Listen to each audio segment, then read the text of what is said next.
paniguradong walang pasok niyan bukas. Hoy, kompleto Matulog oras na na ako. matulog ka na. Good morning, nak. Maligo ka na, may pasok ka. Ba't ka tumila? Hoy, Pipay, ano ba?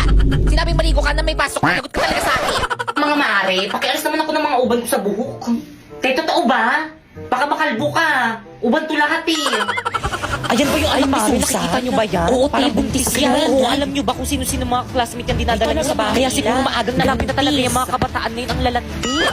Oo! Hala, narinig tayo. Buntis ako!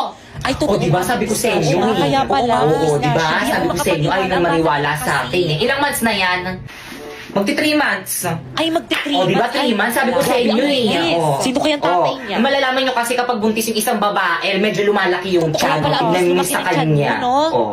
O, ano pang hinihintay nyo? Ipagkalat nyo na sa buong barangay. Ano, tara! Aray! Let's go, mga mare. Gato mga mare, ikaw dyan sa may street na yan, tapos ikaw naman mare dyan sa may street na yan, tapos ako nang bahala dito sa may kabilang baryo. Ano, ready? Oo, Yes, ready, ready. O, game. Isang mainit na balita. Mga chismosan yung kapitbahay, pwede nang ipakulong ngayon. Tara, balik.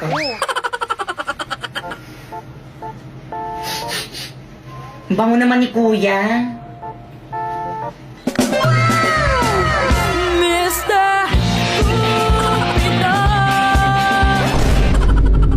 Natugtog na nga lang ako.